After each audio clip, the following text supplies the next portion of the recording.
Es que se acabó el shampoo.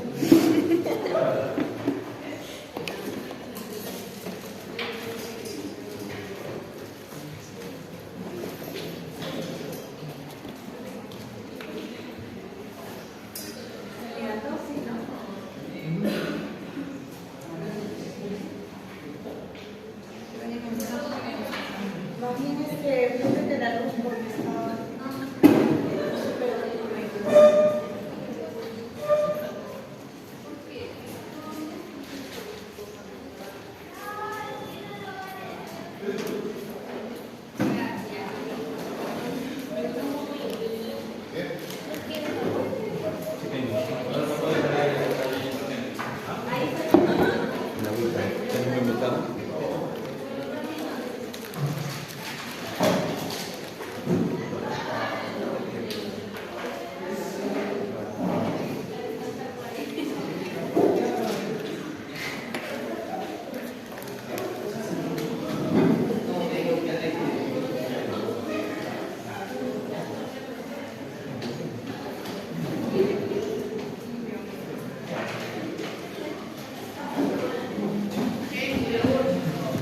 Listo, chicos, vamos entrando. Como les digo, neurología es bien amplia y hemos tratado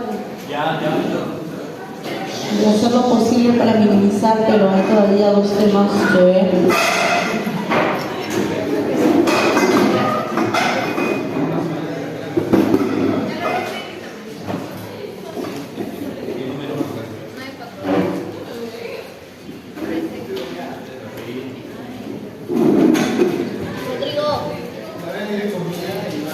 Ya.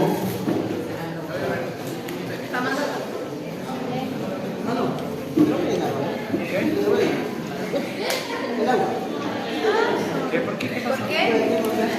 Ah, ya. ¿Me puedes llenar este? Este mejor.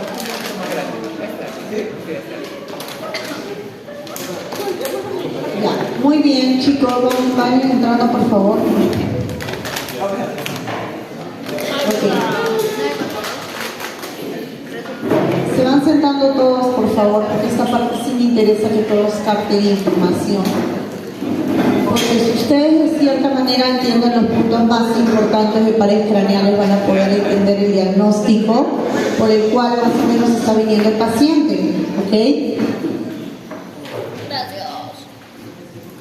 Y entonces eso es por eso la causa de por qué es importante. Entonces tenemos que tener conocimiento qué son los pares, cuántos pares hay, ¿no? Y sobre todo qué tipo de alteración existe en cada par craneal, ¿no? Que es lo que quiero fundamentar aquí. Entonces vamos a empezar. Ustedes han dicho que existen 12 pares craneales, ¿verdad? Entonces, cada uno tiene, digamos, un determinante, ¿no? Como se dice, su raíz, pero sobre todo acá vamos a enfocarnos en las alteraciones de cada par craneal, ¿ya? Entonces, vamos a hablar de pares y de ahí ya nos vamos a centrar en dos patologías que son características, que si bien es cierto se ven en la emergencia no de manera muy continua, pero sí pueden considerarse dentro de los criterios cuando se hace una evaluación neurológica. Entonces, basándonos en esto, vamos a hablar acerca de los pares. Ay, perdón. Ok. Entonces tenemos primero que saber que tenemos vías, ¿no? Las vías que son las vías eferentes y las vías aferentes, ¿no? Las vías eferentes que son las del prototipo motoras, ¿no? Que tienen lo que es la parte de la neurona cortical o también llamada primera neurona, en el cual cuando existe una alteración de esta primera neurona, ¿no? O neurona, digamos, cortical, puede darse una lesión que le vamos a llamar paresia o parálisis. Y esto se expresa con lo que es la parte de la hipertonía o hiperreflexia, ¿no? Entonces, ¿qué alteración puede existir en esta hipertonía o esta hiperreflexia? La alteración en el haz córtico-nuclear, ¿no? También existe la lesión de la segunda neurona, también llamada el tronco, la parte del axón, ¿no? En el cual su alteración es a nivel del nervio craneal y puede producir paresia o parálisis, pero en este caso, como hemos dicho, cuando es segunda neurona es todo lo caído, ¿no? O sea, hipotonía y hiporreflexia, ¿no? Primera neurona, todo lo que es hacia arriba, hipertonía y hiporreflexia. Y todo lo que es segunda neurona, hipotonía y hiporreflexia. Ok, entonces, eso es importante que ustedes lo sepan, ¿no? Y dentro de esto, lo que incluye la segunda neurona, hipotonía y hiporreflexia, atrofia y fasciculaciones. Y tenemos las vías aferentes, las sensitivas, que pueden ser lesionadas en el nervio, ¿no? En el cual se produce toda alteración a nivel, digamos, de la sensibilidad, ¿no?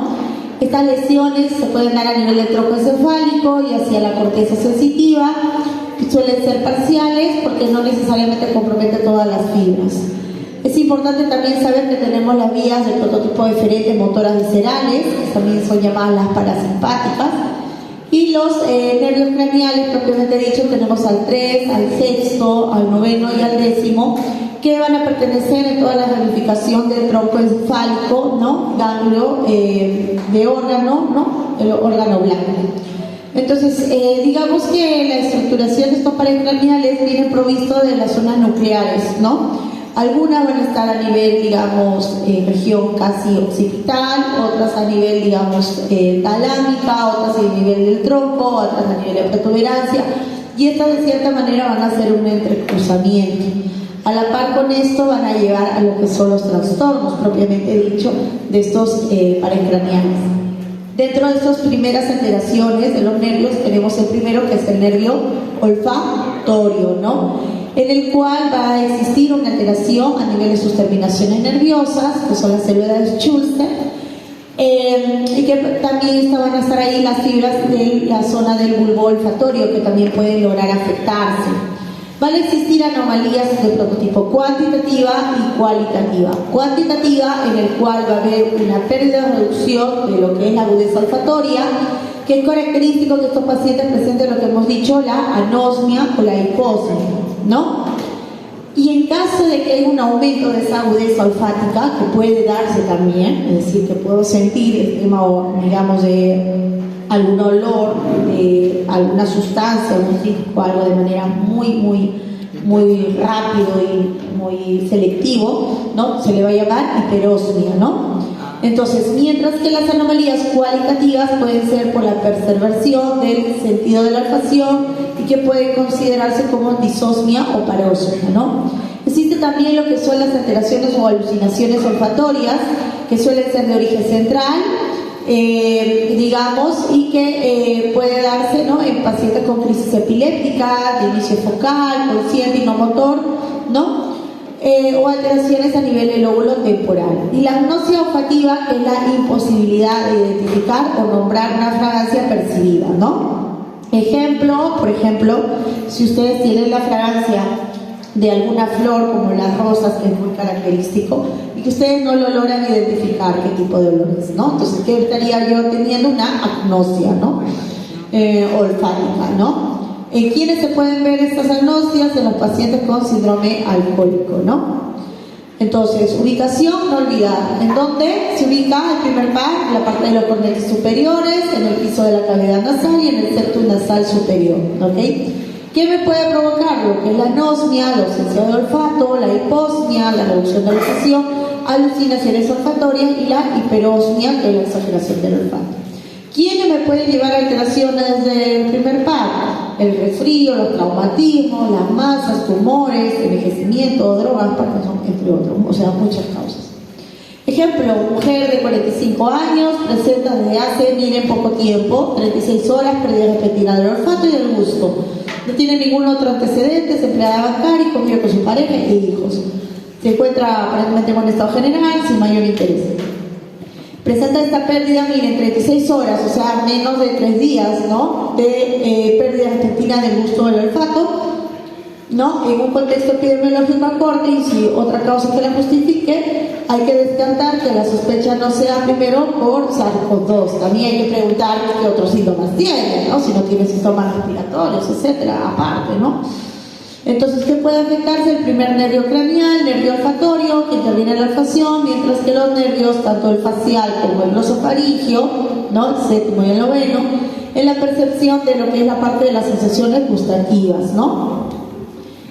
Para este caso hay que confirmar con el PCR para determinar realmente la causa de un SARS-CoV-2. Pero no significa que todos los pacientes con SARS-CoV-2 tienen anosmia, ojo, o sea, es un determinante que se ha visto que se da en los pacientes, pero ya han visto que las causas también pueden ser otras, como masas, tumores, etc. Segundo par, el segundo par característico que vamos a tener, primero el olfatorio, segundo el óptico, ¿no? Entonces, ¿quiénes incluyen aquí? Hay axones de las neuronas ganglionares que pueden considerarse como una convergencia, ¿no? Sobre todo va a darse una ubicación a nivel papilar de este nervio, ¿no? En este nervio óptico, y en el cual van a penetrar por la parte del agujero óptico y van a formar lo que es el famoso quiasma óptico, ¿no? El famoso quiasma, en el cual va a permitir dar un entrecruzamiento o decruzación de sus fibras, ¿no? Las cuales las nasales pueden dirigirse hacia la parte del lado opuesto, ¿no? Mientras que las temporales, si se dan cuenta, se dirigen sobre todo el prototipo homolateral, o sea, son las nasales, sobre todo las que se entrecruzan, mientras que las temporales no se suelen decruzar, ¿ya? Eso es importante. Tenemos las fibras del tracto óptico izquierdo que representan el campo visual tanto derecho y viceversa si fuera en el lado derecho a nivel del campo visual izquierdo, ¿no? Las fibras van a terminar en estas ramificaciones que le vamos a llamar los famosos cuerpos geniculados, ¿no? Sobre todo el prototipo lateral, y va a dar radiaciones ópticas que van a ir hacia la parte de la corteza visual, sobre todo en la parte de la cara interna del lóbulo occipital, ¿no? Existen alteraciones de las vías ópticas y alteraciones del campo visual, ¿no? Y que estas pueden darme alteraciones como son las famosas hemianopsias, ¿no? Tanto homónimas como heteromónimas, ¿no? O las famosas cuadrantopsias. ¿Cómo yo puedo determinar, digamos, este segundo par? A través del examen de la agudeza visual. Y todos conocen esta cartilla, ¿no? Que cada vez que nosotros nos queremos colocar lentes, nos hacen este test de Snellen, ¿no? En el cual yo puedo identificar pues las letras, ¿no? Y de acuerdo a la pérdida de esa agudeza visual, pues no logro poder obtener, ¿no?, la imagen completa. También tenemos lo que es la visión de cuentadedos, ¿no?, contabilizando los dedos, ¿no? Y la visión bulto es cuando, por ejemplo, solo veo un par de dedos. Cuando me muestran varios dedos, yo solamente veo algunos dedos, no veo todos, ¿no? O la visión luz es cuando yo veo ciertas proyecciones del haz luminoso en la parte pupilar, ¿no? Tenemos también lo que es la ambliopía, que es la disminución de esta agudeza visual en quienes, por ejemplo, los pacientes con miopía o catarata. O sea, mi caso, ¿no? Porque yo tengo miopía y tengo astigmatismo, ¿no? Y tengo pterigio, le pasa. Entonces, imagínense todo el esfuerzo que hago.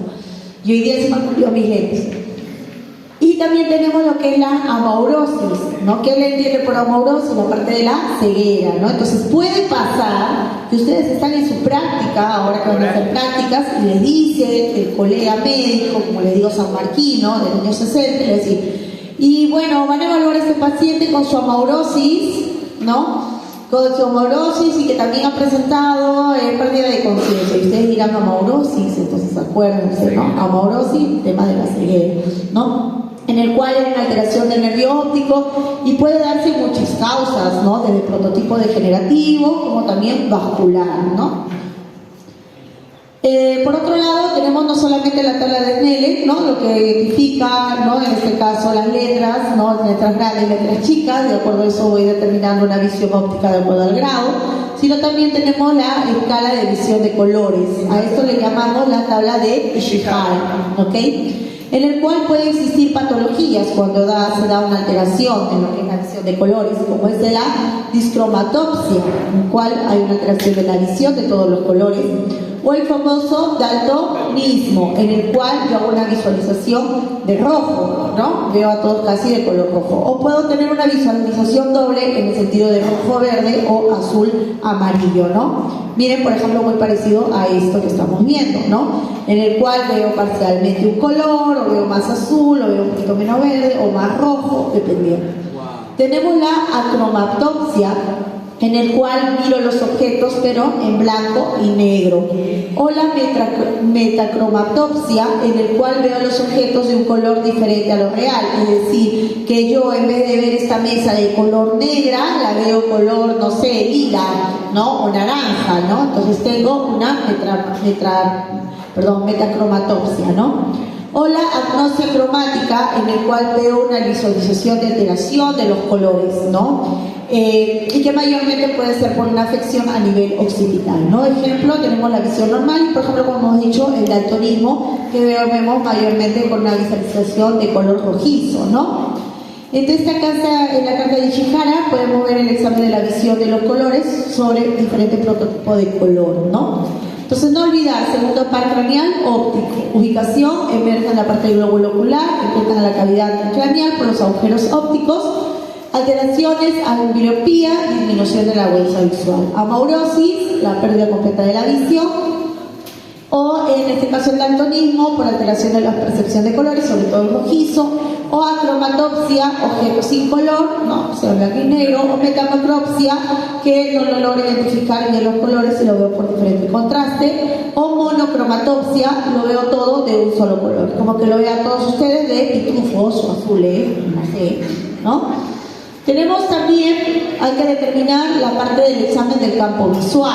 Para nosotros determinar el campo visual tenemos el estudio que es la campimetría, donde yo voy a poder determinar el campo visual de manera computarizada por parámetros de espacio, ¿no? Digamos por cuadrantes, como se dice. Cuando existe alteración de este campo visual, lo voy a llamar hemianopsia, mitad, no olvidar, veo la mitad de este campo visual, hemianopsia. Mientras que hemianopsia homónima, también miro la parte de la mitad del campo visual, pero homónima o homónimo, o sea, homolateral, del mismo lado, homolateral, ¿no? O sea, ambos lados izquierdo o ambos lados derecho, ¿ok? Entonces, hemianopsia, mitad del campo visual, y homónimo, que miro del mismo lado, sea derecho o sea izquierdo, ¿no? Y si fuera de lados distintos, pues hetero, ¿no? Heteromónimo. Y cuadrantopsia es cuando abarco solamente un cuadrante, o sea, por eso ustedes miren el circulito, miro el circulito, este circulito de aquí, ¿no? Y a eso yo lo divido en 4 cuadrantes, como si fueran las monedas. Si es una sola lateral, son las hemianopsias. Si es hemianopsia del mismo lado, son homónimas. Si es de este lado, pero sin embargo es este lado y este lado, son heteromónimas, ¿no? Y si de cierta manera abarca todo, es la ceguera total, ¿no? O cuadrantopsia, cuando abarca solo un pequeño cuadrante, ¿ok? Por ejemplo, el temporal superior, ¿no? Ya sé.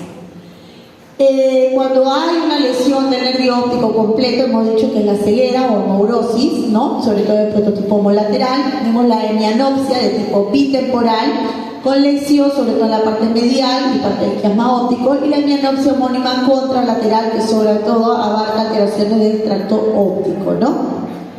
Tenemos otro examen que es el examen de fondo de ojo, ¿no? En el cual yo voy a usar mi oftalmoscopio, ¿no? Entonces, ¿qué es lo que yo trato de ver ahí? Trato de ver la papila, ¿no? O el disco óptico, que mayormente suele ser de colores, suele ser medio blanco, medio amarillento, ¿no? Rojizo, circular, ¿no? Vamos a poder también a la par ver lo que son las arterias retinianas, ¿no? tiene una pequeña excavación, ¿no? La parte central y lo que es la parte macular. Entonces nosotros tenemos acá la parte papilar, la parte macular, ¿no? Tenemos la parte de la zona vascular arterial, ¿no? Y la parte venular, que es mucho más gruesa, ¿no? Entonces yo tengo que ver sobre todo la parte de la mácula, la papila, la mácula y la parte vascular, arterial y venosa, ¿no? Entonces no olvidar papila, mácula, arterial y la zona venosa, ¿ya? Cuando existen alteraciones, pues puede causarme lo que son las famosas retinopatías, ¿no? Y es por eso que es importante hacer la evaluación de fondo de ojo. Por otro lado, existen alteraciones también en este fondo de ojo, como es en el caso de la pupila de Marcus-Gahn, ¿no? En el cual se puede alterar la pupila y que incluso puede considerarse alguna dilatación, ¿no? Vamos a ver un video.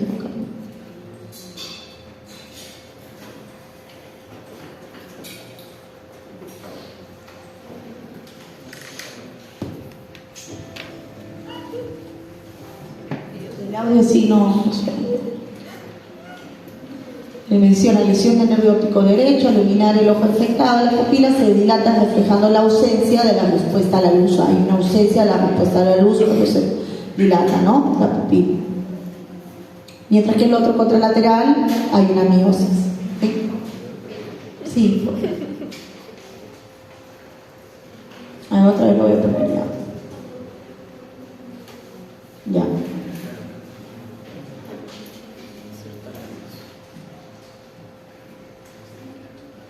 Van a ver que al momento de poner la luz se dilata, ¿no? ¿Está chiquito? Dilata. Miren, pongan la luz. Contrae y luego se dilata. Contrae y luego se dilata. Pero eso es normal, ¿no? No, no es normal. Esto se llama pupila de Marcus-Gahn. Patologías a nivel cerebral, ¿no? A nivel que puede abarcar toda la parte del quiasma óptico, tracto óptico, ¿no? Pupila de Marcus-Gahn.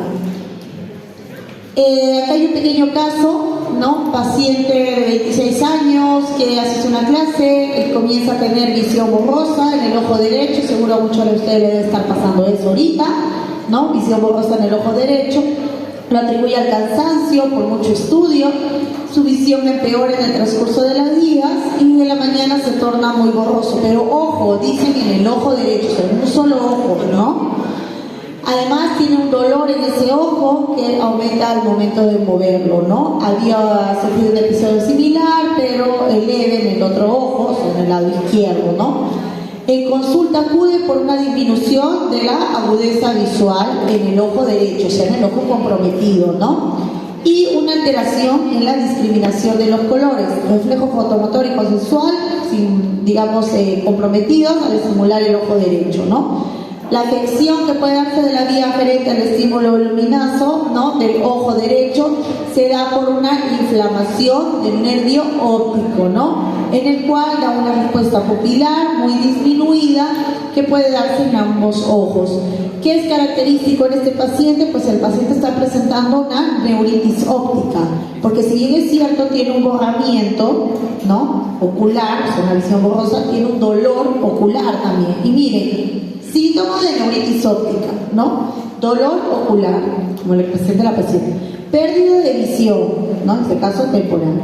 Pérdida de campo visual, ¿no? Incluso mencionan ahí disminución de la agudeza visual y también discriminación de colores. O sea, estamos hablando, como hemos dicho, discriminación de colores del campo visual también, ¿no?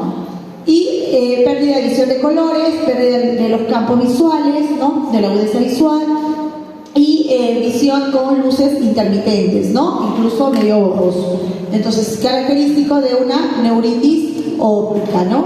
Y luego se hace progresivo en hemorragia, se asocia con dolor ocular, se recupera a las pocas semanas, ¿no? Y esto puede dar inicio capaz a un paciente con cuadro de esclerosis múltiple. No digamos que todos los pacientes que tengan neuritis óptica van a tener esclerosis múltiple, ¿no? Pero es una consideración de riesgo, ¿no? Entonces, no olvidar tercer par craneal, oculomotor, ubicación, sobre todo predominio de la zona mesencefálica, la cara anterior, pasa por la fisura anterior hacia la parte muscular, a nivel ocular, Alteraciones pueden causar una apoptosis palpebral, desviación del globo ocular hacia abajo y hacia afuera, puede haber una dilatación o midriasis pupilar, ausencia de reflejos papilares, puede haber estrabismo, diplopia. A diferencia del segundo y el primer par, bueno, el primer par es el olfatorio y el segundo el óptico, el tercer par se va a caracterizar porque hay un mayor compromiso, sobre todo de tipo muscular, ¿no? Por eso que de cierta manera el paciente va a tener más apoptosis, va a tener cierto grado de estrabismo, diplopia, ¿no? Puede existir alteración a nivel supranuclear, parálisis de la mirada, ¿no? Parálisis de los músculos extraoculares y llevar a lo que hemos visto en la anterior charla, el síndrome de Parinau, ¿no? En el cual hay una parálisis vertical hacia arriba, en el cual el paciente dirige la mirada hacia arriba y luego en dirección incluso medio vertical, ¿no? Como el movimiento del ojo, como vimos en el caso de la señora, ¿no? Entonces, tercer par, inervación, sobre todo característico de los músculos extrínsecos del ojo. Excepto cuál, pregunta de NAM también, ¿no? ¿Cuál toda inerva los músculos extrínsecos del ojo excepto oblicuo mayor, oblicuo menor, oblicuo etano, ¿no? Excepto oblicuo mayor y recto externo, ¿no? Inerva la parte del elevador del párpado y también sobre todo el constrictor pupilar, o sea, por eso afecta no solamente la parte muscular ocular, sino también la parte pupilar, ¿no? No olvidar pues que a nivel ocular, ¿no? En el globo ocular pues tenemos diferentes músculos, el oblicuo mayor, el recto superior, el recto interno, el constrictor pupilar, el recto inferior, el oblicuo menor, el recto externo, y que esto se va modificando o alterando, ¿no? Entonces, por ejemplo, tenemos la parte, digamos, de este tercer par, pues puede tener su origen real, ¿no? Porque en sí los pares craneales tienen un origen real y un origen que no es la parte real, sino de la parte del entrecruzamiento, ¿no? Pero esa es la parte de neuroanatomía que no lo voy a tocar mucho. Entonces, origen real tenemos al núcleo somatotor, ¿no? Que va a estar sobre todo a la parte de los cuadrigéminos anteriores, los cuerpos de los cuadrigéminos, y por delante del acueducto de Silvio. Tenemos la parte del núcleo parasimpático motor, ¿no? A nivel, digamos, detrás de la zona fotomotora y fotoacomodación, y la origen aparente en la cara interna del pedúnculo cerebral, ¿no? Su destino, vamos a tener la rama superior que va a inervar sobre todo el recto superior elevador del párpado, y una rama inferior que puede inervar también diferentes ramas como el recto interno, oblicuo inferior, etcétera, ¿no? Su función le va a permitir el tercer par, el movimiento superior, medial, inferior, superior externo, la elevación del párpado, contraer la pupila, miosis, la acomodación, ¿no? Y, como hemos dicho, elevar el párpado superior, girar el globo ocular hacia arriba, hacia abajo y hacia adentro, contraer la pupila y acomodar la parte ocular, ¿no? Entonces, ¿qué pasaría si no hubiera una contracción pupilar? ¿Qué se estaría afectando? El tercer par también, ¿no? Entonces, función de estos músculos extraoculares, pues el recto interno, ¿no? La determinante con el globo ocular hacia adentro le va a permitir la aducción. El recto externo, lo que es la aducción, ¿no? El recto superior, parte de la abducción, lleva el globo ocular sobre todo hacia arriba, ¿no? Y en aducción lo lleva y lo bota un poquito hacia adentro. A eso lo llamamos hacia adentro, como que mirándome mi nariz, ¿no? Cuando ustedes virolean, como le dicen, ¿no? El famoso viroleo, ¿no? La intorsión, ¿no? El recto inferior que va hacia abajo, ¿no? Aducido, y puede haber una rotación hacia afuera que es la extorsión, ¿no? En aducción. Tenemos el oblicuo mayor con descenso y rotación interna, y el oblicuo menor con elevación y rotación externa, ¿no? Igual manera aquí, ya, esto es lo mismo, ya, ok, esto es lo mismo que le mencioné, ya, esto también, la neuritis, espérense, estoy yendo para acá, ya. Entonces, motilidad ocular extrínseca, ejemplo, cuando existe una alteración de esta motilidad extrínseca, tenemos la diplopia, ¿no? La famosa visión doble. O también tenemos lo que es la parte del estrabismo, en el cual uno de los globos oculares, en este caso, se va a causar una desviación, ¿no? Entonces, ¿cómo yo puedo determinar si el paciente puede tener diplopia o estrabismo? Pues le digo que el paciente sea un lapicero con tu dedo, guíe o siga la mirada al objeto, ¿no? A cierta distancia, ¿no? Más o menos 45, un poquito más, y que siga la mirada al objeto. Entonces tiene que ambos globos oculares, ¿no? Incluyendo los pupilares, avanzar hacia la misma dirección, ¿no? Y no ir hacia arriba uno o hacia el lado otro, ¿no? No ver esa discordancia entre uno u otro, porque puede pasar que el paciente pueda cruzar como un estrabismo, ¿no? Siempre que se considera un paciente con diplopia, se le debe pedir que también cubra el ojo. Hay que también hacer una comparativa de un ojo con otro, ¿no? Si persiste este tema de diplopia, pues hay que ver que no haya solamente una alteración a nivel neurológica, sino que también existe alteración ocular propiamente dicha, ¿no? Como el enfriamiento de retina, etcétera, ¿no? Nistagmus, ¿qué se nos dirá por nistagmus? Es el movimiento oscilatorio, ¿no? De ida y vuelta rítmica de los ojos, ¿no? O la oftalmoplejía, en el cual ahí puede existir una parálisis de los ojos, ¿no? Entonces, yo voy a considerar que puede existir una alteración cuando hay una alteración en el movimiento de los ojos.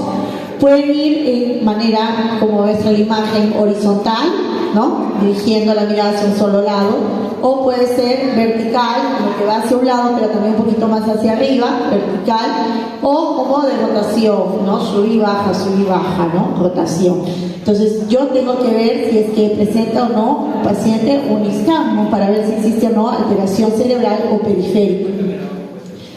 Por otro lado, también tengo que determinar, como hemos dicho, no solamente la parte pupilar, sino también la parte muscular extrínseca, y en esta tenemos la famosa parálisis del tercer par. ¿Ok?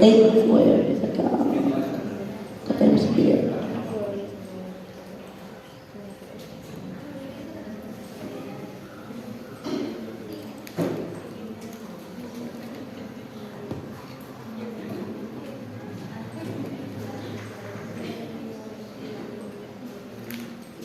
Ya, ok, pero antes de mencionar. Entonces, pues hay que saber que cuando el tercer par se logra lesionar, por ejemplo a nivel del seno cavernoso, o en este caso la hendidura esfenoidal, ¿no? Puede estar asociado, ¿no? También la lesión de los nervios craneales, no solamente del tercero, sino también del cuarto y del sexto par. Por eso que se caracteriza que el tercer, cuarto y sexto par son los que van de cierta manera conglomerados, porque a veces, o la gran mayoría de pacientes, no se suele afectar solamente ese nervio, sino también afecta el cuarto y el sexto, ¿no? Porque comprime todo, porque lesiona todo, como quienes, en aquellos pacientes con aneurisma, masas, metástasis, etcétera, ¿no? Puede conllevar esta parálisis del tercer par a lesiones que mencionan ahí, lesiones supranucleares que afectan los músculos de ambos ojos, produciendo una parálisis de la mirada completa, ¿no? Y con cierta desviación, ¿no? Ocular.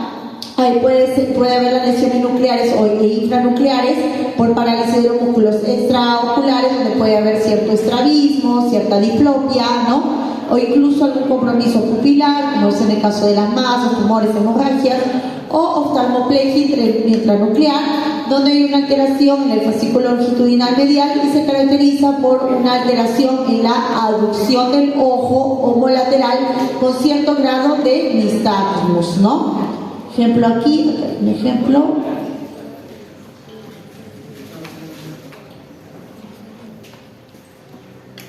Ya, un ejemplo. Y este problema inició en forma aguda. ¿Cómo inició? Miren esa apoptosis.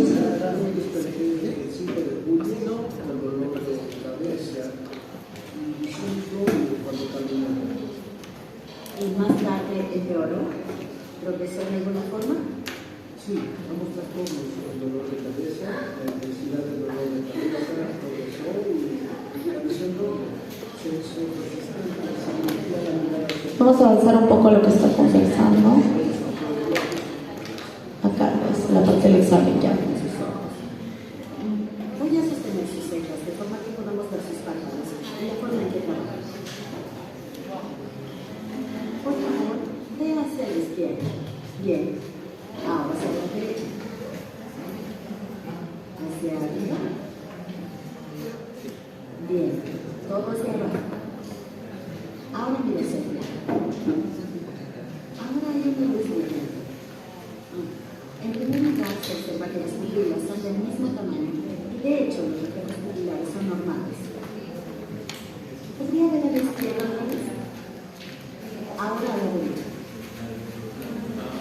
¿Ves? Si se dan cuenta, cuando quiere ir hacia la derecha hay cierta desviación, ¿no?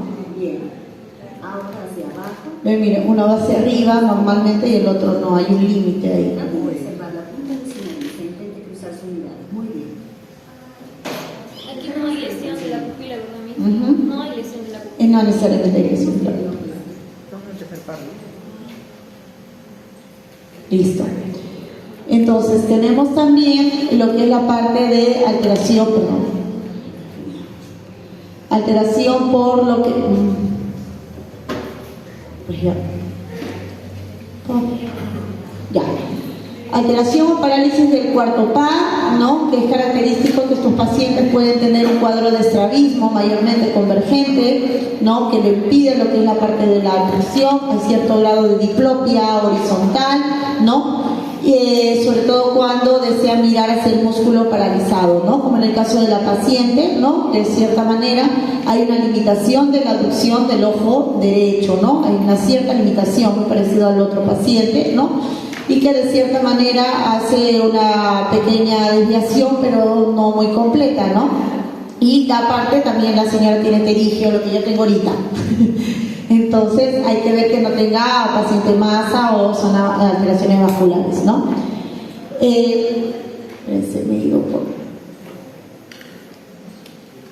Ay, espérense, por acá. Ido por acá. Ya. Esto, yo creo que también. Ya. Entonces tenemos como lo hemos dicho, tenemos al síndrome de Parinau, ¿no? Parálisis de la mirada vertical, se caracteriza por los ojos descendidos, con cierto grado de convergencia, puede haber miosis e imposibilidad de elevación de la mirada, ¿no? Puede ser causado por una alteración a nivel mesencefálica, por alteraciones vasculares, hemorragias, tumores, masas, etcétera, ¿no? Tenemos, como hemos dicho, la parte del corto par troclear, ubicación a nivel de mesencéfalo, puede alterarse el oblicuo superior, alteraciones que pueden presentarse sobre todo a nivel del cuarto par, la parte de la diplopia. Esta diplopia puede ser de prototipo vertical al momento de querer mirar hacia abajo, ¿no? Y hay un cierto grado de entrecruzamiento. Tenemos la parálisis del sexto par, que estábamos mencionando, ¿no? Donde el cual hay una limitación en la abducción del ojo derecho, ¿no? En el cual no le permite de cierta manera una completa delimitante, ¿no?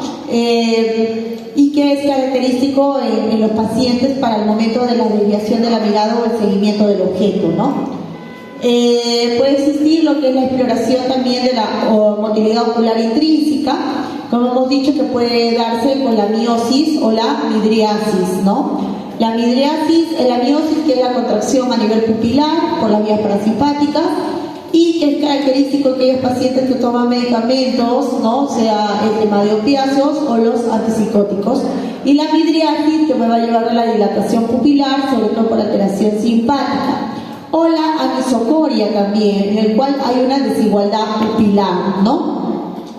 Que es característico en las herniaciones bucales. No olvidar el famoso síndrome de Clauben-Horner, ¿no? Apoptosis, miosis y la anhidrosis, ¿no? Por alteración del prototipo simpático, ¿no? Por ejemplo, aquí te hemos puesto, ¿no? La miosis, lo normal es que sean las pupilas isocóricas reactivas, ¿no? La miosis, que son medias puntiformes, o la midriasis, en el cual hay una dilatación pupilar, o la anisocoria, en el cual una está más grande y la otra pequeña, ¿no?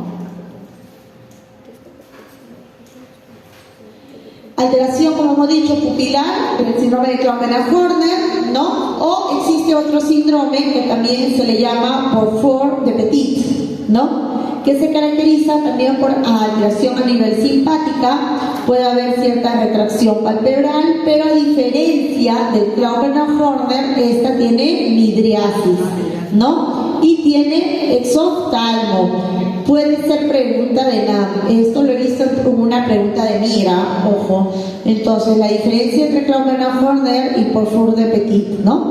Entonces, uno tiene enoftalmo y el otro tiene exoftalmo, ¿no? Lo que más caracteriza, diría yo, de uno con otro. Entonces, se resumen aquí, por ejemplo, grosso modo, el primero nomás lo voy a mencionar, el primer caso. 60 años con antecedentes de tabaquismo, 2 meses de pérdida de peso, disnea, omalgia, braquialgia derecha, trastorno de la visión, se ve un grado de proptosis palpebral, de prototipo derecha, un enoftalmo, una miosis, una inyección conjuntival, anhidrosis facial del mismo lado, ¿no? ¿Qué es lo que caracteriza en el paciente, no? Lo que hemos mencionado, la miosis, inyección conjuntival, el oftalmo, ¿no? ¿Qué es característico en esos pacientes? ¿Qué enfermedad? El síndrome Cromer-Hafford. Y miren, ¿ves? Lo pone como un caso clínico, pero ustedes ya al tener triadas puestas, es más fácil poder terminar el diagnóstico, ¿ok?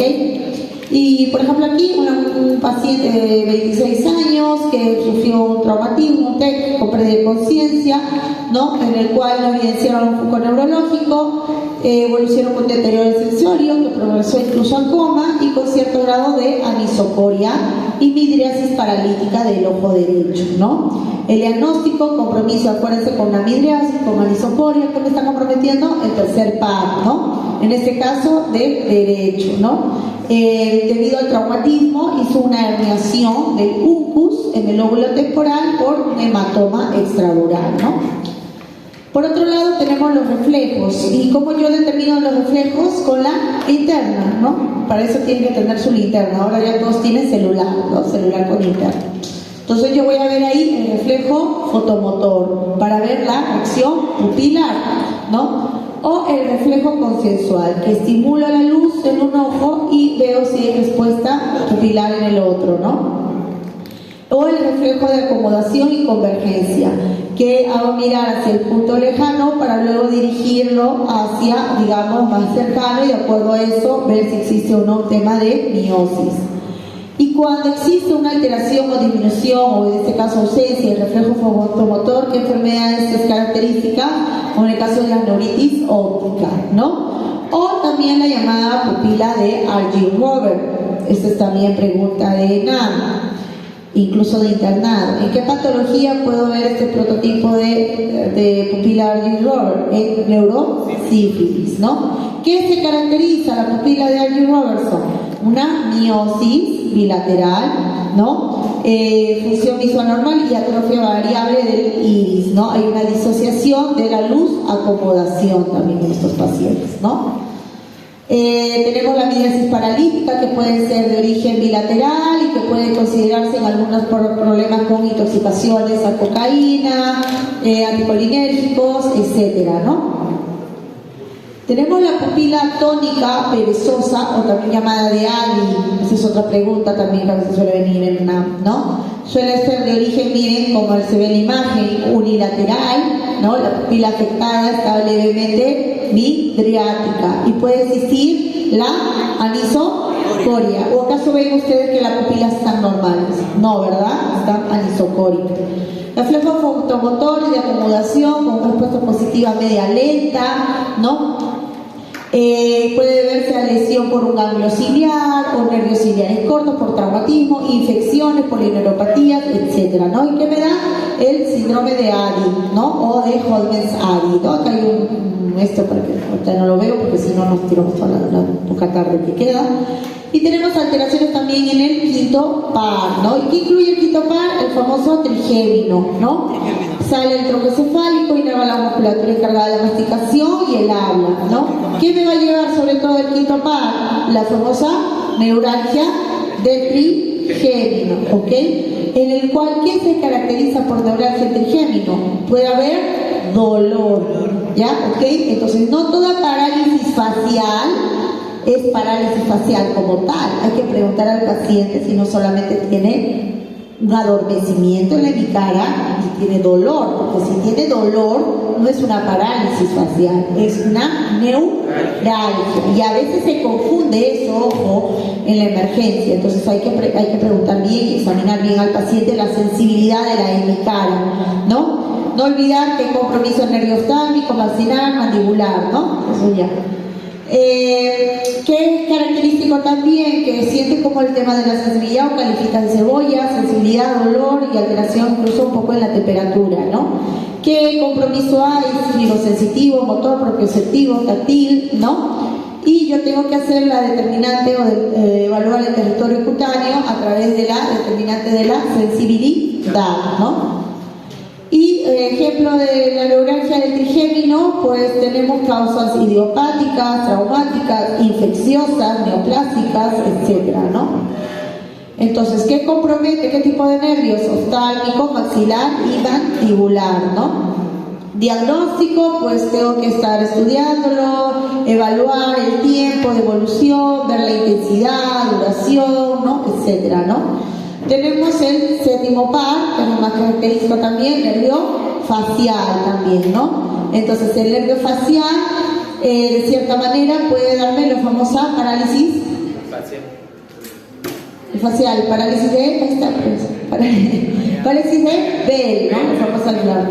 ¿Cuál? Hay alteración del nervio facial, ¿no? O también síndrome de, esa es mi pregunta, Ramsay-Hunt, ¿no? En el cual puede haber un sarpullido que puede afectar la parte del nervio facial, ¿no? Que de cierta manera se ubica sobre todo a nivel óptico y que eso hace un compromiso de la ramificación a nivel del nervio facial y eso se le llama Ramsay-Hunt, ¿no? Tenemos también las determinantes para fibras motoras, para la mímica facial, alucinadores, estilo de video, ¿no?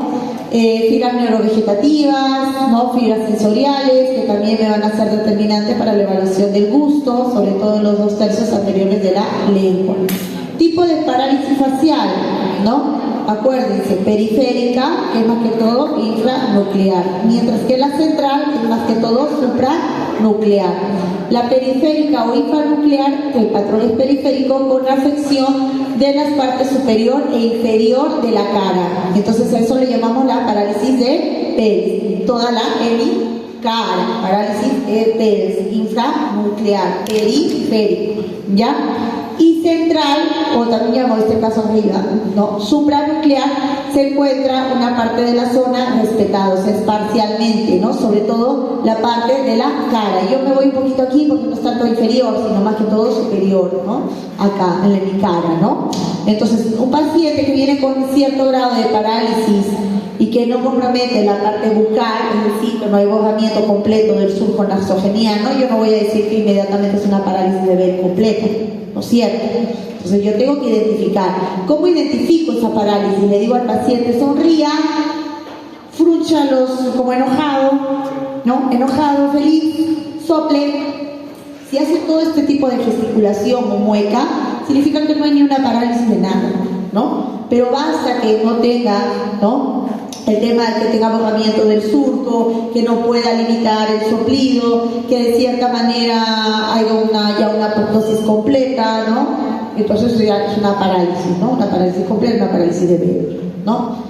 Entonces, parálisis central, progresión del asco óptico-vulvar, parálisis de la mitad inferior de la cara, puede haber borramiento del surco nasogeniano, desviación de la comisura labial también, contralateral, y cuando hay sobre todo ya desviación de la comisura, hay que pensar que nos puede ser la causa de origen vascular, tumoral y no necesariamente periférico, ¿no? Entonces, por eso es importante. Y miren, por ejemplo, justo lo que decía, periférico es más que todo como lateral, superior e inferior, y la causa más que todo es prototipo vírica, ¿no? Los famosos herpes zóster. Los herpes zóster me pueden ocasionar este tipo de parálisis facial completa, ¿no? De prototipo periférico, ¿no? Esto ya para que lo vean después, ¿no? El caso, por ejemplo, de un señor, 50 años, ¿no? Que se le ve con caída de la comisura, miren, del lado derecho, ¿no? Miren la caída de la comisura, ¿no? Del lado derecho, ¿no? La cara estaba caída, no podía elevar la ceja ni cerrar el ojo derecho, ¿no? Incluso vienen lagrimeando, ¿no? Vienen con cierto grado como si fuera una conjuntivitis, ¿no? Entonces es bien característico esas parálisis faciales. Octavo par o el vestibular protuberancial ya más corto, ¿ya? Por octavo par, por la zona protuberancial, alteraciones que me pueden dar el octavo par, tinnitus, vértigo, nistagmo, alteración del equilibrio sobre todo, ¿no? funcionalidad, inervación sensitiva, coclear para la audición y vestibular para el equilibrio. ¿Ya? Causas del octavo par, comúnmente las hipoacusias. Por eso que al paciente, si bien es cierto, puede tener un trastorno del equilibrio, ¿no? Yo tengo que preguntarle también al paciente si es adulto mayor, que no tenga un tema de hipoacusia o que no escucho no bien, ¿no?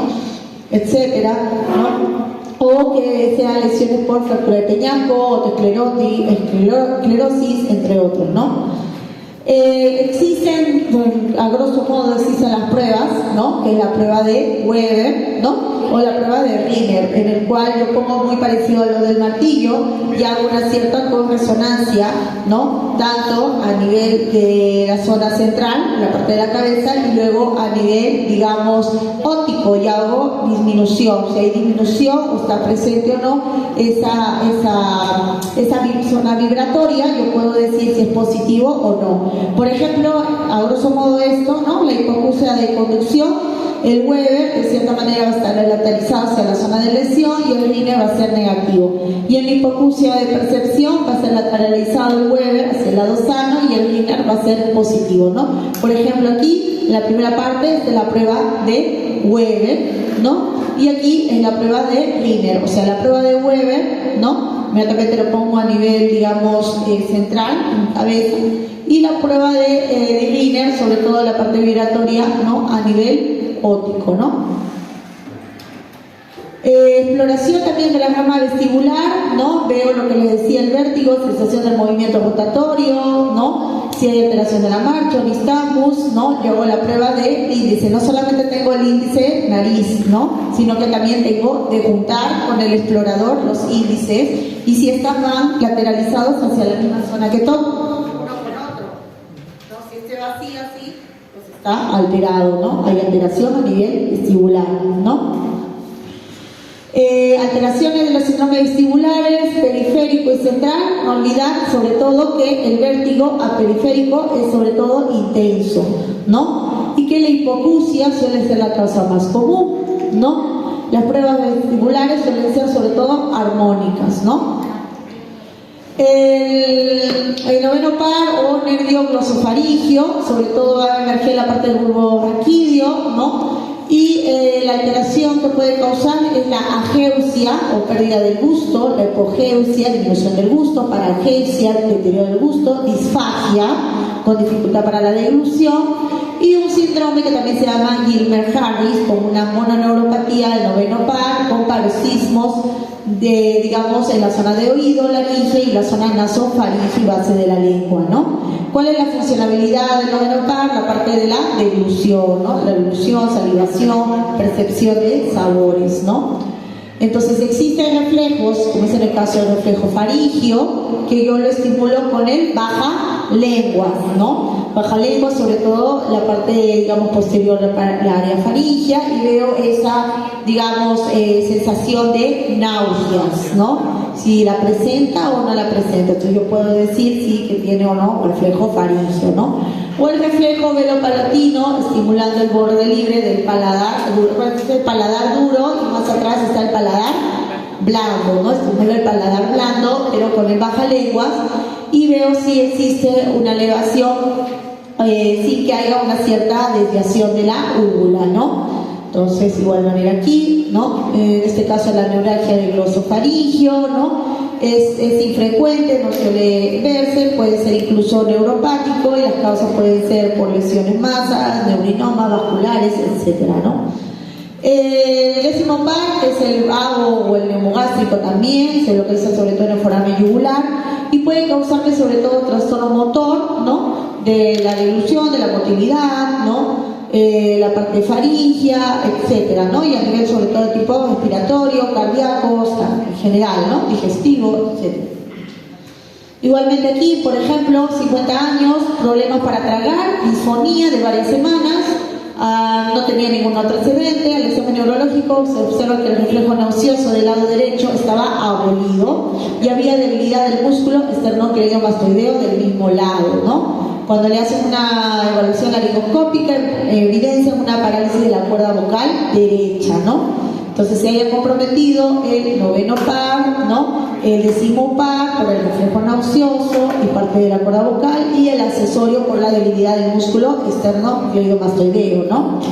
Le hacen una resonancia y encontraron una masa en el foramen yugular, ¿no? Entonces, alteración del nervio vago, parálisis del nervio vago, puede producirme disfagia, afonía, difonía, ronquidos, contracciones musculofaringeas, laringe, alteraciones de la presión arterial, latido cardíaco, digestivo, etcétera, ¿no? Vasovagal, etcétera, ¿no? Par craneal, nervio accesorio espinal, sobre todo las causas o alteraciones, paresia del movimiento o a las famosas atrofias, ¿no? Sobre todo del músculo esternocleidomastoideo, ¿no? Y el doceavo par o el nervio hipoglosso, que me puede causar alteración o parálisis supranuclear por alteración bilateral a nivel córtico vulvar, y el par 7 puede presentar paresia de los músculos, ¿no? Lo cual me va a imposibilitar el movimiento, sobre todo de la lengua, ¿ya? ¿Cómo le caso a este paciente, no? 65 años, ¿no? En el cual recibió una punción yugular izquierda, ¿no?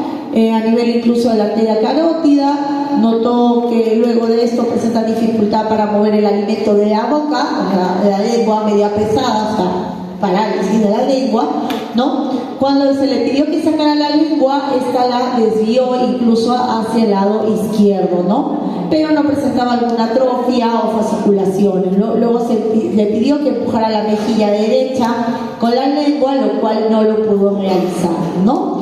Entonces, una lengua que protruye hacia la izquierda sin atrofia ni fasciculaciones orienta una lesión de la primera neurona motora, como el geniogloso. Sano empuja el lado cruzado y el lado comprometido de la hemilengua izquierda, ¿no? Entonces el diagnóstico se da sobre todo en el hemisferio derecho, porque la alteración se está dando en el lado izquierdo, y todo lo que puede afectar mayormente en el lado izquierdo, el compromiso es el derecho, y si fuera al revés, el izquierdo, ¿no? Entonces es importante tomarlo en cuenta, y justo hay un video de eso que también ya lo van a ver después. Listo, entonces nos vamos a ir a hacer esto por la parte ya final. Voy a tratar de ser lo más puntual posible, y ya ustedes ya tienen para esto, el delegado tiene los PPT, ¿no? Sí, ya despertó el delegado. Porque es largo, ¿no? O sea, yo esto, como les digo, lo veo todo un ciclo. A mí me lo dan en un ciclo completo, por partes, ¿ah? Y acá me lo han hecho poner todo en un día, como en otras clases, pero bueno, ya. Seguimos. Ya, de manera muy rápida. De la hipertensión endocraniana, ¿alguien sabe qué es hipertensión endocraniana? Cuando aumenta... Para seguir subiendo rápido. ¿Qué? Aumenta la presión en la cavidad, en la bóveda craneana. ¿Y cuál puede ser la causa de eso? Isquemias, hemorragias, ¿no? Existe una alteración, sobre todo del flujo sanguíneo a nivel cerebral, por una obstrucción, ¿no? Por una alteración a nivel de compresión, ¿no? El aumento de las estructuras que se encuentran dentro de la cavidad craneal, y hay que saber de cierta manera que existe una presión intracraneal. Esa presión intracraneal más o menos va a ser de 5 a 15, ¿no? Milímetros de mercurio. Cuando existe una alteración de esta presión, es decir, que puede ser mayor de 15, ya se puede considerar como hipertensión endocraniana, pero esta se va a dividir en leve, moderada y severa. Y cuando es grave, cuando es mayor de 40. Las causas, lo que ustedes han dicho: cuadros obstructivos, ¿no? A nivel icocefalorraquídeo, hidrocefalia, sobrellenura, lesión expansiva, masas, edema vasogénico, entre otras. Si hablamos de etiología, son inmensa la etiología, ¿no? Pero dentro de la más característica, las que hemos mencionado, pseudotumores, ¿no? Lesiones, hidrocefalias, entre otras, ¿no? Existe lo que es también el edema de papila bilateral, puede haber diplopia, alteración del sexto par, ¿no? Y puede haber una presión, sobre todo de apertura, pero el líquido cefalorraquídeo sin alteración. O sea, yo le hago una punción lumbar al paciente, y en la presión de apertura de extracción de ese líquido, pues de cierta manera sale rápido, ¿no? Alto, una presión con fuerza, ¿no? El líquido cefalorraquídeo normal, ¿ok? Entonces, causa lo que hemos mencionado, hidrocefalia sobre todo, tumores, masas, hematomas, entre otros, ¿no? Entonces, ¿quiénes involucran? Una parte del parénquima cerebral, tejido vascular, líquido cefalorraquídeo, la masa, continente, ¿no? Y esto es importante saber de que hay lo que es el flujo sanguíneo, ¿no? El flujo sanguíneo a nivel cerebral, ¿no? En el cual va a haber una teoría de Mojo-Kelly, en el cual hay una alteración, un aumento, digamos, de todas estas variables, con una reducción de una con otra para de cierta manera mantener su equilibrio de perfusión, ¿no? Entonces, hay que tratar de mantener ese volumen constante, ¿no? Pero ese volumen constante lo vamos a tener con esa presión intracraneal dentro de sus valores normales. Porque si esto, como les digo, es mayor, más de 30, más de 40, entonces puede existir esta alteración del volumen y de la elasticidad, y la presión intracraneal puede aumentar aún más, ¿no? Entonces hay un aumento del volumen intracraneal, disminución del volumen del líquido cefalorraquídeo, disminución del volumen vascular, tratamos de disminuir ese volumen cerebral, lo cual me lleva a un incremento de la presión intracraneal, ¿no? Y que de cierta manera esa refringencia entre la presión y el volumen lo vamos a determinar con un punto de inflexión, al cual le llamamos compliance cerebral, ¿no? Entonces puede haber un daño cerebral, una elevación de la presión intracraneal, hay una afección del flujo sanguíneo cerebral, puede existir una disminución de la presión de perfusión cerebral, colapso del lecho venoso y de las arterias cerebrales, ¿no? Lo que hemos mencionado aquí. Y dentro de esta estructuración de la presión intracerebral también involucra no solamente la parte de la misma presión, sino que también de cierta manera nosotros vamos a tener una presión de perfusión cerebral, ¿ok? Que esta me va a conllevar a lo que es la cascada vasodilatadora, tenemos el volumen sanguíneo cerebral y tenemos lo que es también la presión arterial media, y de cual la presión arterial media tiene que involucrar en este mecanismo, porque para que yo pueda tener un aumento de la presión intracraneal aumentada, pues mayormente esta presión arterial media suele estar baja, ¿no? Y hay que dar un mecanismo de retroacción. ¿Ok? Entonces, existe la masa intracraneal expansión, produce un desplazamiento de este líquido, ¿no? Llevando un aumento de la presión intracraneal. La parte encefálica se desplaza al espacio ocupado por este líquido, sea suranoideo ventricular, ¿no? Con un colapso ventricular. Entonces tenemos de importancia saber que tenemos el flujo sanguíneo cerebral, la presión de perfusión cerebral, la presión de perfusión cerebral en sí. Y para nosotros tener esta presión de perfusión cerebral tenemos que de cierta manera hacer una resta entre la presión arterial media, que es la que hemos comentado, para mantener la homogeneidad de esta presión-volumen, y la presión intracraneal cerebral, que mayormente, como hemos dicho, tiene que ser menor a 10.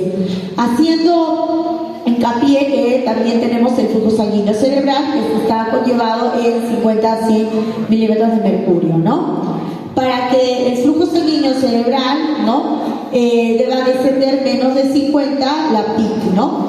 Entonces, lo que decíamos, ¿no? En la Mojo-Kelly no normal tenemos el volumen intracraneal o intracerebral que es constante, ¿no? Que esto de cierta manera viene con una sumatoria del flujo sanguíneo cerebral, de la presión de perfusión cerebral, de la parte del volumen del líquido cefalorraquídeo, y que es patológico cuando hay un aumento de este componente, ¿no? O incluso aumento de ese espacio, ¿no?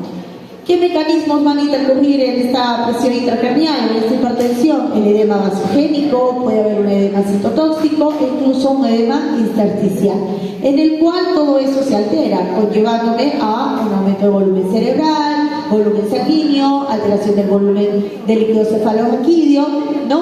Y me puede a futuro llevar complicaciones, como es una triada, que es la triada de Cushing, que puede haber una alteración en la respiración, puede haber una bradicardia y puede haber una hipertensión. Entonces, ¿qué pasaría si le dijera, pues viene un paciente de 70 años con alteración, trastorno del sensorio, pérdida de conocimiento, con alteraciones de la frecuencia respiratoria, alteración de la respiración con una saturación del 65%, una bradicardia y hipertensión?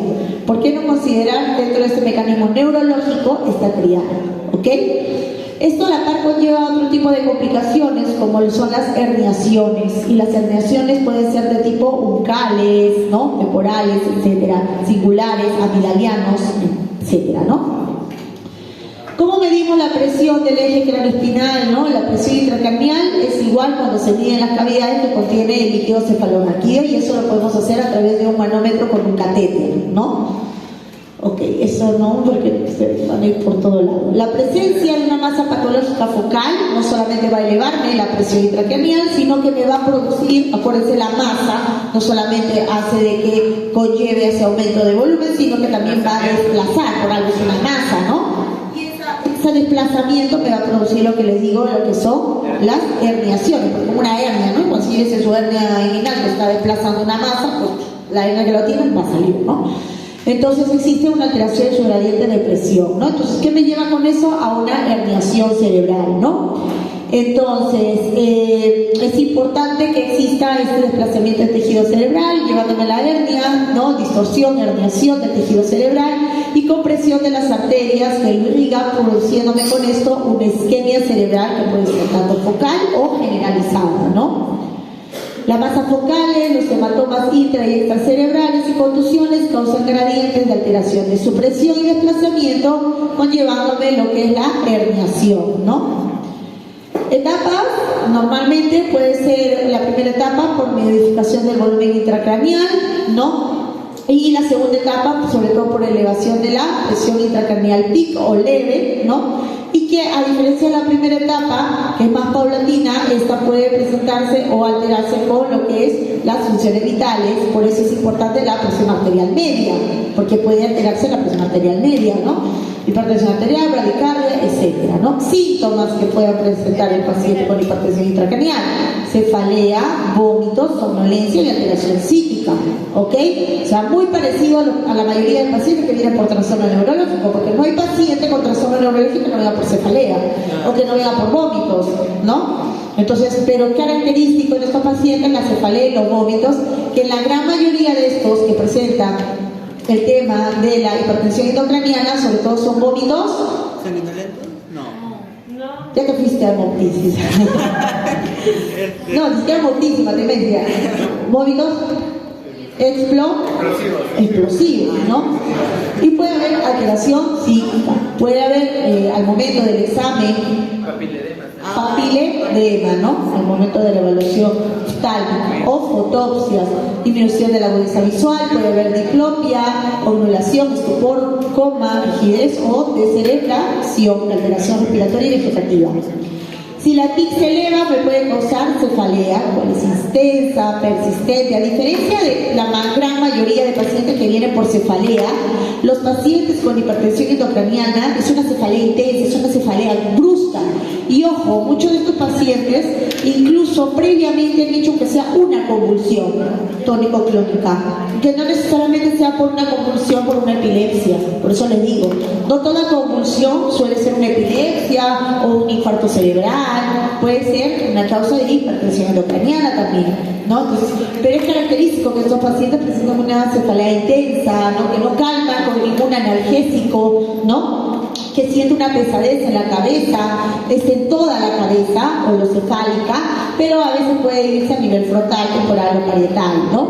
Puede cambiar con los movimientos, sea decúbito, posición, rotación de cabeza, ¿no? No se alivia, como hemos dicho, con los analgésicos, ¿no? Y es más intenso en adultos. Pero ojo, algunos pacientes pueden aliviarse con las funciones lumbares. ¿Por qué? Disminuye la presión. Claro, ¿no? Exactamente. Miren, vómitos en proyectil, ¿no? Vómitos en proyectil. ¿Y qué más es característico? El edema de papila. Paciente que viene por cefalea, edema papila y vómitos en proyectil. ¿Qué puede ser? Hipertensión intracraneana. Ya, entonces así van sacando, ¿ves? Ya. Pueden presentar también lo que son como moscas volantes, como muestra la imagen, que yo viera como mosquitas, ¿no? Mosquitas volantes, o fotopsias, que veo como pequeñas chispas de colores. Cuando en la noche se iluminan los foquitos, ¿no ven como chispitas en los foquitos? Ya, algo así. Entonces, cefalea, puede haber también aparte de diplopia, alteración de la conciencia, ¿no? Como otros síntomas, el papiledema que hemos dicho, ¿no? O el efecto Cushing, ¿no? Que el paciente puede no solamente presentarme cefalea, sino que también alteración de la presión arterial, bradicardia, incluso del patrón respiratorio, ¿no? Efecto Cushing, triada de Cushing, ¿no? No olvidar, ¿no?, que aumenta la presión intracraneal, esto puede comprimir incluso el nervio óptico, ¿no? Puede darse alteración por estasis vascular, hiperemia del disco, dilatación capilar, etcétera, ¿no? Tenemos lo que es la papila óptica, esto nomás para que ustedes lo tomen en cuenta, que esta se suele dividir en diferentes tipos: precoz, agudo, crónico e incluso atrófico, ¿no? Alteraciones que pueden existir en la papila o en el fondo de ojo, ¿no? Por hipertensión endocranial puede haber una hiperemia de disco, ¿no? Pequeñas hemorragias, pulsaciones venosas, etc. Lo importante es que ustedes de todo esto, que sepan que hay la papila, que hay una papila que puede haber una hiperemia de esa papila, ¿no? Esto déjenlo más para el oftalmólogo que ustedes también. Ya, entonces, ejemplo, 30 años, diagnóstico de HIV desde hace 5 años, presenta en las últimas 72 horas cefalea, fiebre, tendencia al sueño y deterioro progresivo del sensorio. Al examen físico no muestra signo de foco neurológico, pero se ve un leve edema papilar bilateral. La resonancia magnética, miren lo que se ve, un absceso, ¿no? Paciente con HIV, acuérdense que la mayoría de HIV tienen son inmunocomprometidos, la mayoría, no digo que todos, pueden tener fiebre, cefalea, ¿no? Porque si yo juntara a un paciente de esta edad, 30 años, cefalea y fiebre, ¿qué puedo pensar?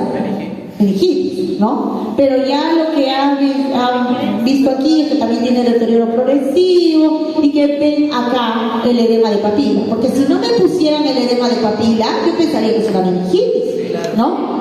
Entonces, resonancia magnética ya pues le viene el absceso, ¿no? Entonces la resonancia magnética le viene el absceso. Miren acá la lesión, ¿no?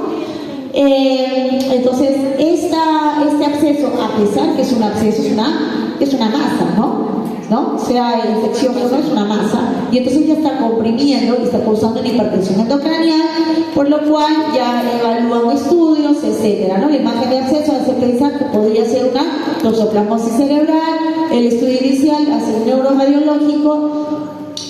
estudio neuroradiológico y pone acá, ya que la punción lumbar tendría mayores riesgos, ¿no? Dentro de estas consideraciones hay que tener en cuenta que si yo tengo la sospecha de una hipertensión endocraniana probable y no determino todavía si esa es la causa que puede conllevar a toda la lesión que está presentando el paciente, yo tengo que pensar bien si voy a hacerle la punción lumbar. O sea, no es que a todos los pacientes que vengan por trastorno de sensorio y cefalea les hago la punción lumbar. Hay que tener mucho cuidado, porque a veces los adultos mayores ya pueden venir con cefalea, tienen masa, tienen herniaciones. Por eso mayormente el paciente joven se valora, ¿no? Si el paciente es joven y tiene dudas, oftalmoscopio, o lo pasa por el oftalmólogo para ver si hay edema de papila o no. No hay edema de papila y piensas que de cierta manera el origen es netamente infeccioso, le hace su punción lumbar, ¿no? Pero si tiene las dudas, mejor le hace sus exámenes, sus resonancias, sus tomografías negativas y ahí sí lo pulsas como gustes, ¿no? Formas clínicas de presentación: olvidar cefalea, vómitos, trastorno de sensorio, alteración incluso del sexto par, puede haber diplopia y cierto grado de estrabismo convergente, ¿no? Existe un deterioro de nuestro caudal, ¿no? Con alteración del reflejo pupilar, alteración de conciencia, puede haber alteración de movimientos oculares, midriasis paralítica con alteración del tercer par y rigidez en forma de decorticación o descerebración. El cuadro los dejo para que ustedes revisen. Y existen diferentes tipos de hernias cerebrales, seguramente lo voy a comentar a grosso modo para que también los revisen. Supratentoriales e infratentoriales, ¿no? Supratentoriales por alteración en cingula o de tipo transtentorial, como es en el caso 2, acá, singular, ¿no? Transtentorial, ¿no? Que se da sobre todo en la tienda, sobre todo predominio del cerebelo, que está más abajito, o infratentorial, ¿no? Que ya puede abarcar la parte del diencéfalo o la amigdaliana, ¿no? Entonces, supra e infratentoriales, ¿ya? Eso también suele ser pregunta de ENAM, por eso. Lesiones cerebrales, singulares, encefálicas, transtentoriales, amigdalianas, ¿no? Y la ubicación de cada una. esto ya lo ven infra y supratentoriales, ¿no? Esto lo vamos a bajar porque si no, no vamos a terminar. Ya, y esto nada más.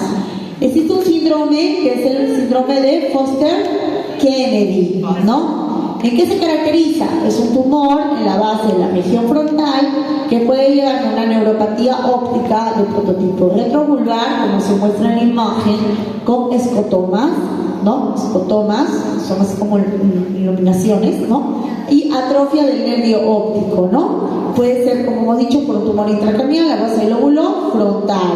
¿Qué se caracteriza ese síndrome de Foster-Kennedy? Por anosmia, alteración del nervio óptico y edema de papila también lo puede dar, ¿no?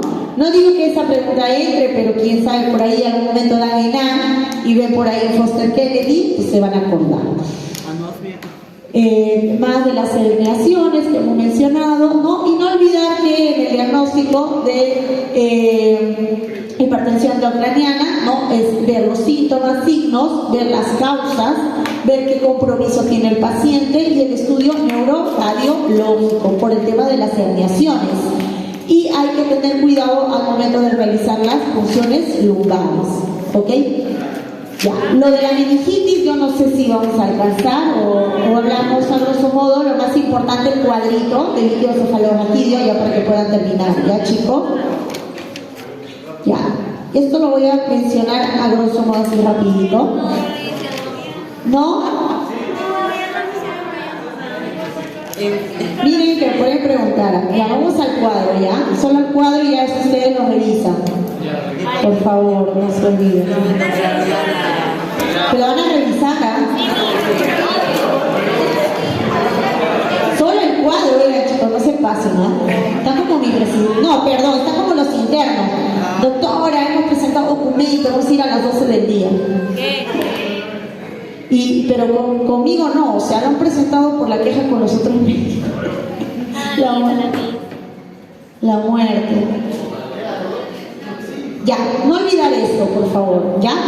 Esto y esto, porque cuando le hacen la punción lumbar a los pacientes, ni siquiera saben qué prototipo de meningitis es. Y ustedes deberían saberlo desde pregrado hasta para toda la vida, ¿no? No olvidar el líquido. Cuando se extrae el líquido, ¿no? Hay que ver si es un líquido claro o turbio o sanguinolento, ¿no? O palescente o no. Ver la cantidad celular. Para eso se pide también igual cuando yo le hago la toracocentesis, el citoquímico, ¿no? Igualito pido el citoquímico del líquido cefalorraquídeo. Y yo tengo que ver si es mononuclear o polimorfonuclear, ¿ok? A la par también, en ese estudio del líquido cefalorraquídeo me va a salir lo que es las proteínas. Igual manera, yo veo si las proteínas son bajas o son altas. Porque si en este caso las proteínas son altas, que la mayoría lo tiene, yo puedo pensar si es purulenta, viral o tuberculosa. Y la glucosa, ¿no? La glucosa, que sobre todo en la meningitis tuberculosa, suele ser baja, ¿no? O en el caso de la purulenta, ¿no? A diferencia de la viral, que las proteínas suelen ser altas, ¿ok? Eso es lo que ustedes tienen que diferenciar, ¿ya? Proteínas, glucosa y el tipo celular, ¿ok? Lo demás, los cloruro y lactato, a veces se lo colocan, a veces no lo colocan en el citoquímico, ¿no? No olvidar, ¿no? El prototipo proteína, glucosa, número de células, polimorfonucleares, o miren linfocítico, porque la mayoría de meningitis víricas son de predominio linfocítica, al igual que las tuberculosas, ¿ok? Igual aquí lo que les he mencionado, lo mismo, ¿no? Acá de igual manera, no olvidar las causas frecuentes, ¿no? Si fuera el líquido purulento, hay que pensar que puede ser por causa meningocócica, neumococo, listerias, ¿no? Si es linfocítica, las famosas encefalitis víricas, ¿no? O si es que puede ser linfocitario, pero con la glucosa baja, puedo pensar en las tuberculosas. Eso es lo importante que ustedes sepan, chicos. ¿Ya? Yo les he puesto acá varios cuadritos bien bonitos y les he puesto el video de cómo hacen el procedimiento del líquido cefalorraquídeo paso por paso. Así que revísenlo porque eso lo van a tener, supongo, ahora en sus prácticas que hagan en el este. ¿Ya? Listo, muy bien, gracias.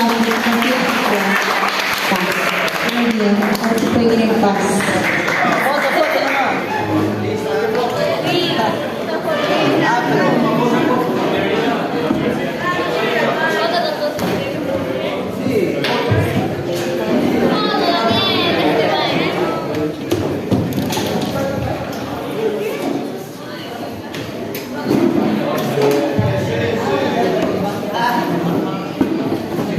Abreu. Acosta Remina. Aguilar Chiribana.